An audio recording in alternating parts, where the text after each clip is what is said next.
адамды тек жетістікке, жақсылыққа, барлық жақсы нәрселерге жеткізеді. Тамаша, Аяжан, өте жақсы, өте жақсымыз.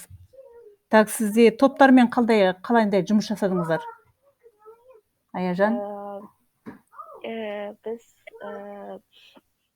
топпен жұмыс жасағанда бірінші біз каникулға берген тапсырмаларды жұмыс істедік, және де біз бүгін аққу, шортан һәм шаян деген Ахмет Байтұрсынұлының мысалын оқимыз. Сонда бірлік деген тақырып қозғалып тұр, яғни сол бірлікке біз де топпен бірігіп жұмыс істедік. Яғни бірігіп жұмыс істемесек, мен ойымша осындай нәтиже шықпас еді. Ал бірігіп істемеген жұмыс ешқашан да бітпейді, бітпек түгіл, ол ешқашан орнынан қозғалмайды. Сондықтан топпен бірігіп жұмыс істеуге тырыстық. Тамаша, өте жақсы. Аяжан, рахмет. Жақсы, келесі бірінші топ. Ахмет Байтұрсынның өмірі туралы қысқаша мәлімет. Ислана? Айта ғой.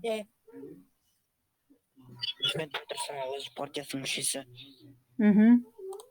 Тағы не айтуға болады?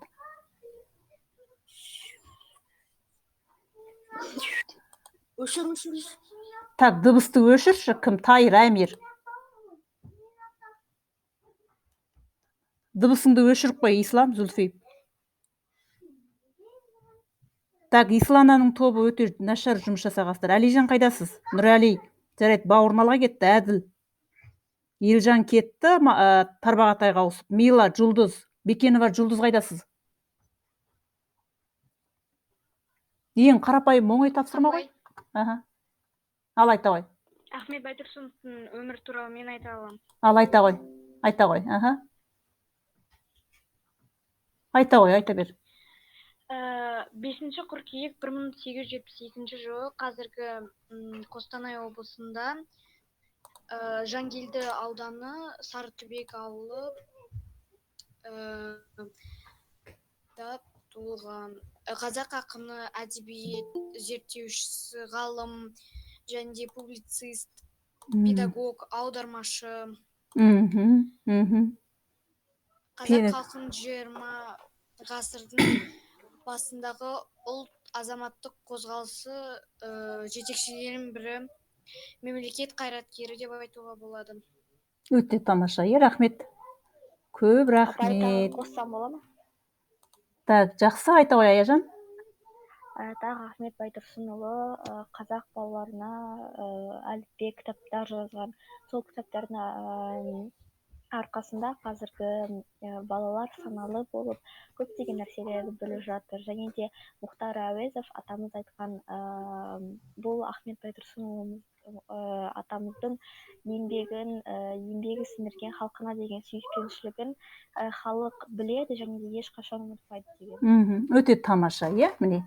Аяжан, көп рахмет. Қандай түйінді нақты айтып отырсың. Міне балалар, міне слайдтан көріп отырғандай, ағартушы, ақын, ғалым, аудармашы, қоғам қайраткері. Бір басында өзінің 8 қырлы бір сыл еді ғой, нақты ғалым десе ғалым, ақын десе ақын, өте ұлы адам болған, Мына жерде міне қазақ әліппесі деген тұр, мына жерде оқу құралы деген сөз, мына жерде былай оқуға болады. Немесе осындай интернеттен қарап, осының әліпбиін үйреніп алып, өздерің аты жөндеріңізді осындай әліппен жазуға да болады, Келесі оның шығармалары міне кітабымызде.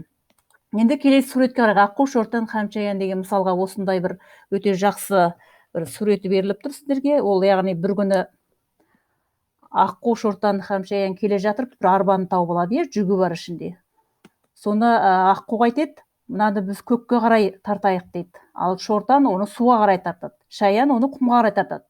Сонымен барлығы бір тартып жатса да, мына арба орнынан қайтеді, қозғалмайды, орнынан қозғалмайды. Яғни оған өте жақсы, міне жүк алды шаян, шортан, аққу бір күн, жегіліп тартты үшеуі дүркін, тартады аққу көкке шаян кейін, жұлқиды суға қарай шортан шіркін, бұлардың машақаты аз болмады дейді, Яғни осы өлеңге қараңдар балалар. Дүркін деген сөз неменен білдіреді балалар?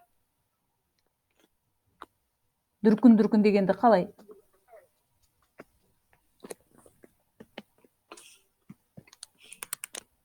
Так, ең соңғы топ осы мысалдың ішінде қандай физикалық құбылыс немесе химиялық құбылыстарды байқай алдыңыздар? Кім? Айзере? Так, өзің айтасың ба, или топта біреу бар ма? Кімді шығарасың, айта ғой. Абай өзім айтам. Ал айта ғой. Аха. Бұл өлеңде мен физикалық құбылысты байқағаным, ол мына жерде айтылып тұр. Аха.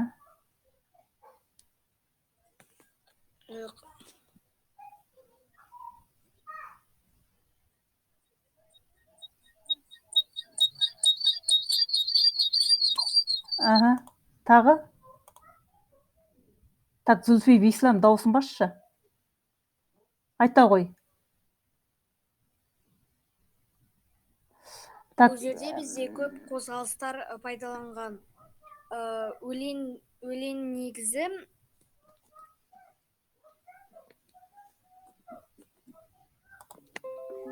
бұл жерде күн туралы айтылған, және де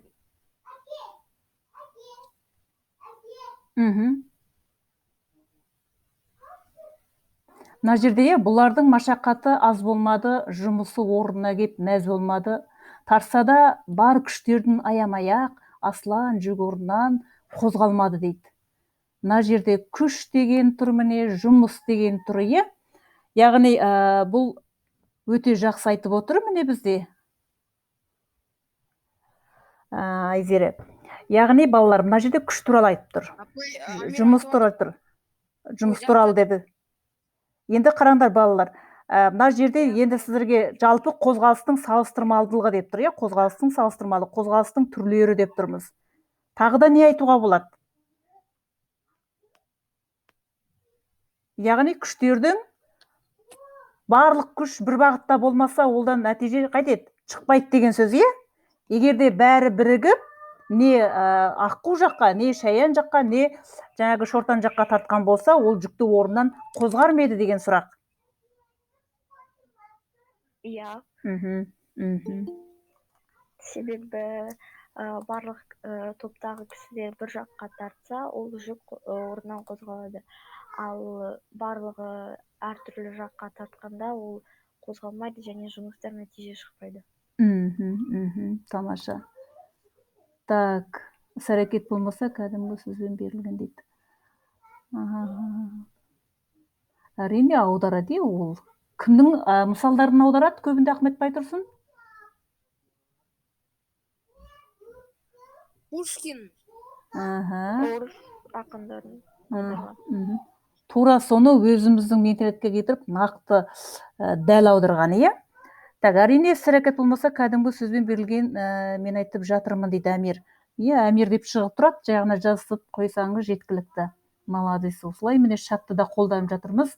40 мысалы бар, Дина, дұрыс. Мынандай артық сөз керек емес, е балалар, ха-ха-ха, маха деген керек жоқ. Так, орыстардың дейді, жақсы. Жақсы. Енді яғни бағанада бізде Аяжан өте жақсы айтып кетті. Бұл өлеңді біз оқи отырып, яғни бірлікке, ынтымаққа қайтеміз, тәрбиеленеміз, е? Енді маған кім айта алады? Осы ынтымақ туралы, бірлік туралы қандай мақал-мәтелдер білесіздер?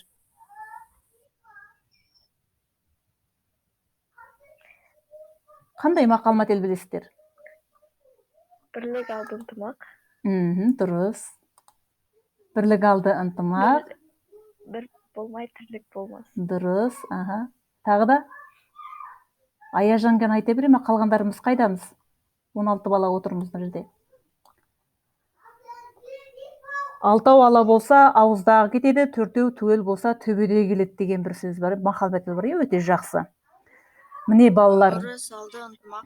Ырыс алды ынтымақ дейді, тамаша, иә? Ынтымақты берекелі болсаң, ырысың дайын деген сөз.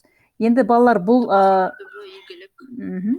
енді құрметті оқушылар, келесі сұрақ сіздерге мынандай тағы да. Осы бүгінгі мысалды оқи отырып, біз өз сыныбымыздың ішінде осыны қалай жүзеге асырамыз? Ынтымақ, бірлік дегенді. Немесе қай бала ынтымақ, бірлік ретінде сыныпқа қосқан қандай үлестеріңіз бар?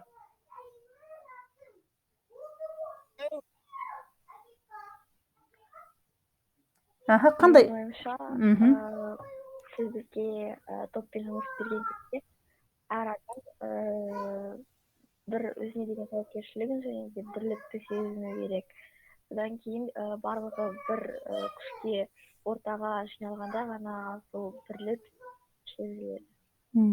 Тамаша. Балалар, сіздерге топпен жұмыс жасаған ұнай ма? Иә. Ал топпен жұмыс жасаған несімен ұнайды, Балжан? Иә. Балжан, несімен ұнайды? Топпен жұмыс жасағанда әр адам бір-біріне көмектесіп, сұрақтарымен, өз ойларымен бөліседі. Тамаша. Сен басқа топ мүшелері не туралы ойлайды екенін түсіне аласың. Тамаша. Апай, мен айтсам болады? Айта ғой, Тайыр. Айта ғой, Тайыр. Топпен жасаған күшті бәрі бірігеді, бәрінің ойы бір жерге қосылады, бірақ осының бәрі мектепте шынайы болса деп ойлаймын. Молодец. Мынау мектепте шынайы болып жатса, біреуіміз постер, суретті, сендер суретті қандай әдемі саласыңдар. Сурет салып, өз ойларыңызды айтып берсеңіздер, тіпті тамаша болушы еді.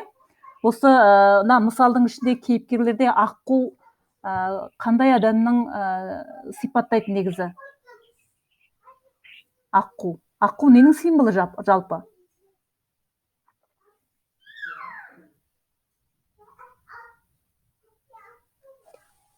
Махаббаттың.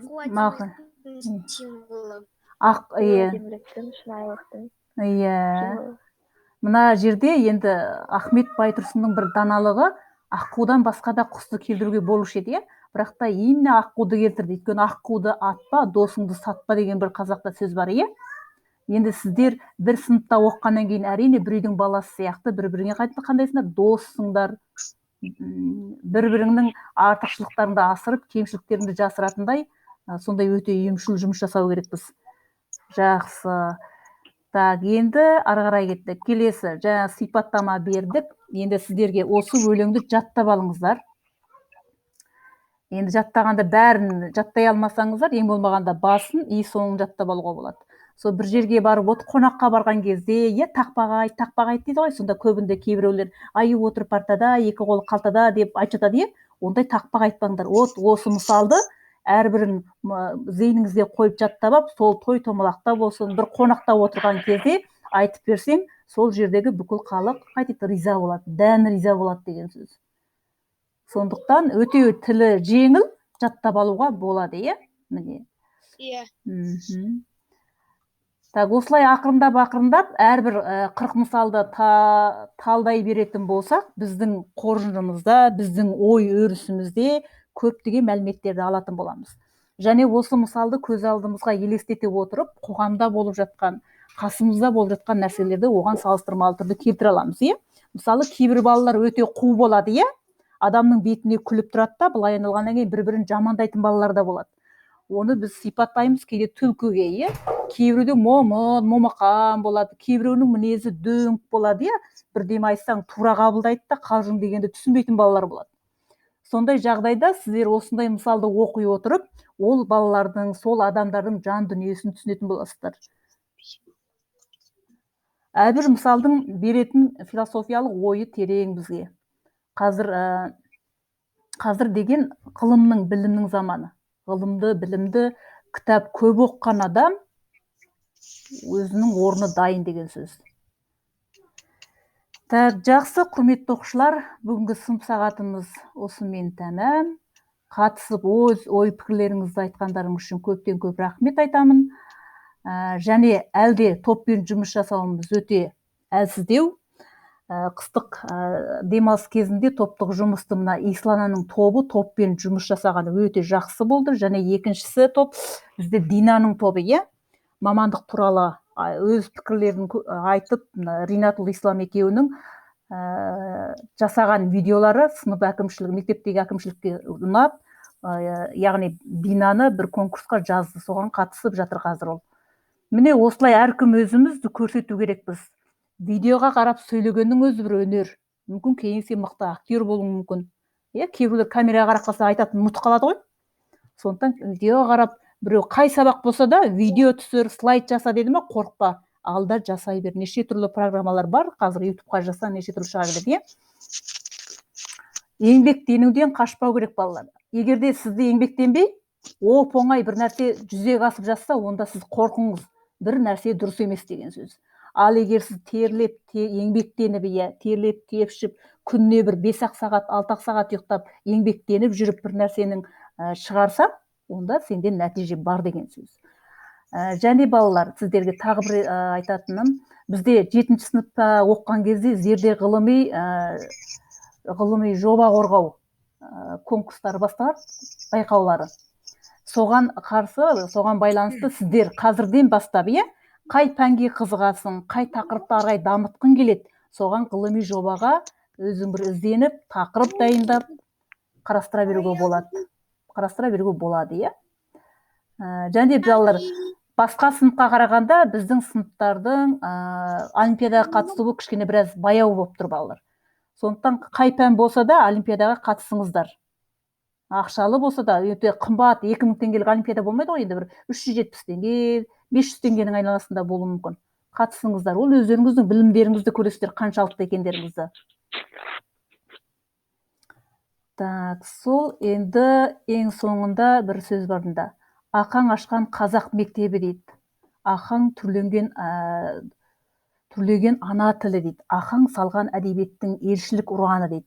40 мысал, Маса қазақ газетінің 1916 жылдағы қан жылаған қазақ баласына істеген еңбегі, өнер, білім, саясат жолындағы қажымаған қайратын біз ұмытатын болсақ дейді, тарихты да қайтеміз ұмытатын боламыз дейді.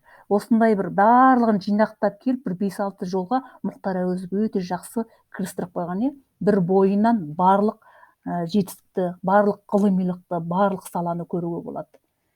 Міне біз үлгі тұтатын, біз табынатын ұлы адамдар міне осылар. Жақсы балалар, назарларыңызға көп рахмет. Осылай сынып сағатына белсенді қатысып, өз ойымызды білдіріп